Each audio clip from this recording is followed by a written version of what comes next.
voina chuan guitar lesson thar kan zir lenga voina kan zir tur chu Rebecca Lallawmsangin kan khua ti hla sakha Perhdan kan endon ni alhai olsam MMA chord progression pakhat cheu kan hmang dona chu bulatanga top thleng la kual vek don ni alhai original key chu din kan la dona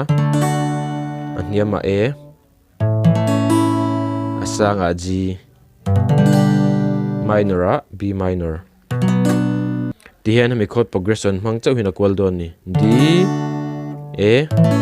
B minor G khami kual hmang khan hlapum puye chuak don ni chuan kan strum dan tur chu down up hi kan hmangang kha kan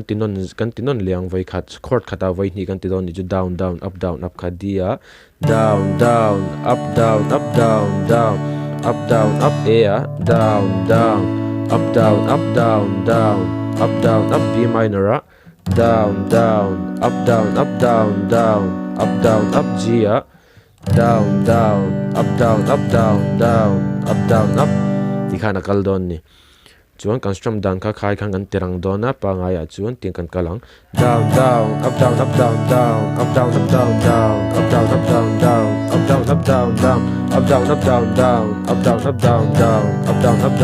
ti khana kalang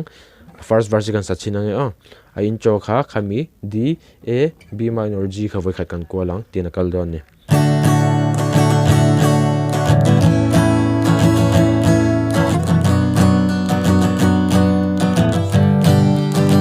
dai fi ma farre zinkara chuan sirva an shame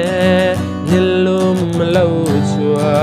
shin mi kan lo me thorim na kia enghel ban sanin nilum kan ai za e bol thak tha a hian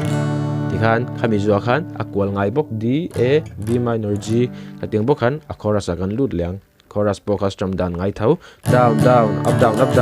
up tikana enghel ban sanin nilum kan ai za e bol thak tha a hian ai zol nge pang zola lung lei nge lung daya rual la lunga nge champhai zo Christmas man don min shilro kan khua len rual tenen mas lom turin kan fuane per khuang rem min kan zae uama kan sae kan lome kan halal dam ten Christmas kan mange sikriya in kan zae uama kan sae tet tet tet tet tet tet tet tet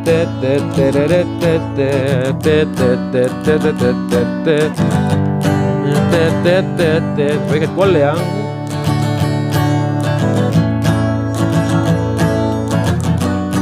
up down first dia sang dia kan luta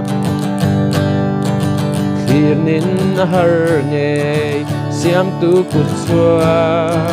treo chung ruam moi tu thấy se trên canua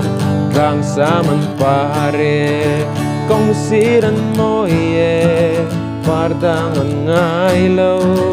limin an hak za e lu pian lo theng sia hang e sai tua la hau long e long klaya na Christmas man don min shilro kan khua len rol tenen mas lom turin kan fuane per khuang rem min kan zae uama kan sae kan lome kan halal dam kan Christmas kan mange sikriya in kan zae uama kan sae chuan khamizo khan D A B minor G kha vai ni kan kol leang chuan a bridge po kha strum dan ngai chord progression ngai thau kan kal lenga D A minor B G tian down up thau kan tin kal leang tlai ni her MIZO khir liamang o tua thing lo fom la mei pui chepang o bol to pasen moi khua về làm môi nghe giờ tên gian mu in giai en rel ta e